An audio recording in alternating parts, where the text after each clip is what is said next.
Wala nang crook. Saka ano, responsible na. 18,000 RPM, saan nang galing yun? So yo, what's up ulit mga kagunot? Meron tayo ditong B3 na i-remap, click B3. So yan. May senaryo talaga na ipapakita ko sa inyo dito kung bakit malaki ang kahalagahan ng remap para sa B3.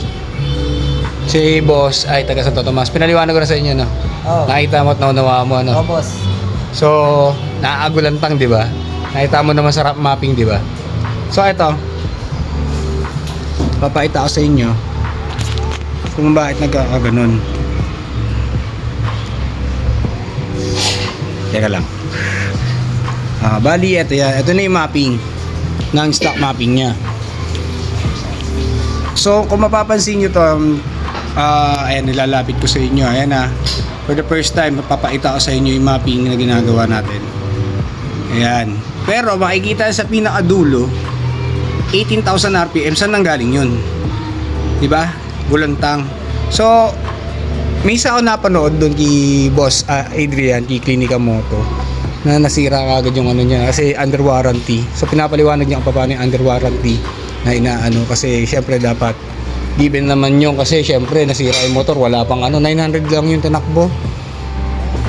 Sagot dapat. So, ayun, dito papasok ngayon yung mas maganda, yung B3, kahit naka-stock pipe pa, i-remap na. Yan yung lagi kong sinasabi, kahit bago pa lang yan. Bakit? Kasi nga abnormal yung ratio. Kita nyo na may 18,000 RPM na yan. Eto na. Ito yung moment of truth natin. So, ito yung ano niya, mga limiter niyan. Fuel cut, ito yung pinakamataas niya. 9850. Ayun na yung pinakamataas niyan. So, hanggang dyan lang yung limit niya. Ngayon, punta tayo sa breakpoint, yung RPM niya, yung ratio dito. Tingnan nyo hanggang saan ang dulo niyan. 18,000 RPM. Saan manggagaling yan? Kaya yung ano, yung medyo masagwa ang bastion na itong B3. Masyadong tinipid. Tipid naman talaga, di ba? Pero abnormal yung mixture.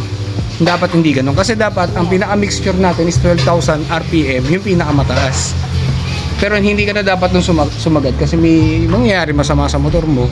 Yun yung mangyayari. So, ngayon gagawin natin to. Yung click B3 niya. Naka-pipe to, api do? Before. So, napansin ko na delay talaga. Gagawa natin ng paraan. Gagawin natin yung ginagawa natin dito sa click version 3. So, dito na papasok yung remapping natin. Puputulin ko muna yung video, ayusin ko muna to. Papakita ko sa inyo yung pagkatapos po. Kung ano yung naging takbo, kung ano yung mangyayari sa motor niya. So, yun lang po. So, yun, right na, nagawa na natin yung kailangan natin gawin sa kanya. So, percentage na lang inaantay natin para may transfer yung data dun sa kanyang ECU. Hintay natin, after neto, titignan natin sa labas kung paano yung takbo. Saka yung flow ng pipe kung ano magiging tunog. Kanina kasi lingaw-ngaw lang siya, parang gano'n lang. Eh, titignan natin kung bubuo siya. Ayan. So yun, the moment of truth. Oh, ayan o. 1664 pa lang tinatakbo niya. Check na natin yung tunog. Naku, lower.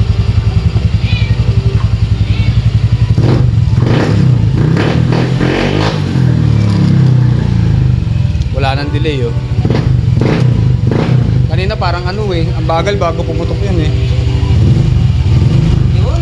Diba? Ano? Ay, ano na, kanina wala itong... Walang ganyan. Hindi na siya na ano, yung na gano'n. Wala na. Testing kayo natin sa labas. Sumikrong-krong pa. Teka lang. Testing ni boss.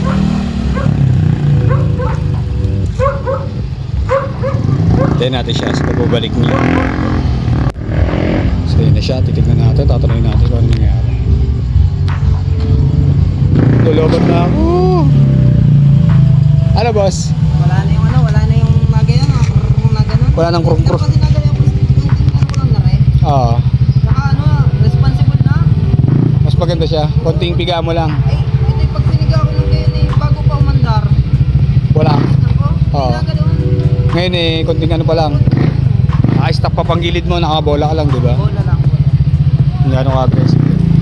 Tapos yung ano, malakas gumanon, malakas siya, malakas sumikad. Hindi ko masyado maano, may mga ano eh. Ah. Malalaman mamaya. Kasi mamaya. Babalitaan na lang kita po. Pero yung agresibo nandun talaga. Oo. Yes. Thank you. Salamat sa pagpunta. So yun, nawa, nakapagbigay ako ng konting kaalaman sa inyo regarding sa B3.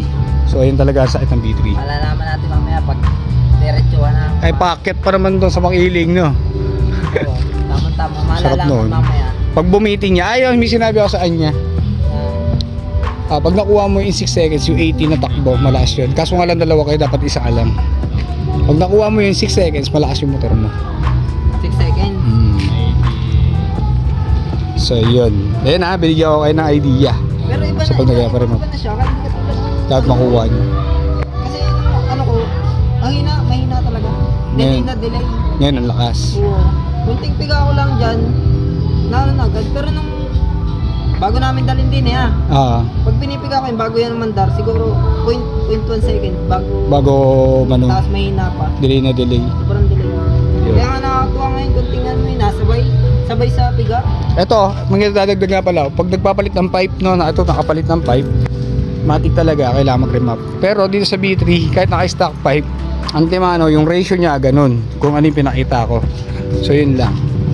Nawa po ay may natutunan tayo ngayong gabi. So bye-bye!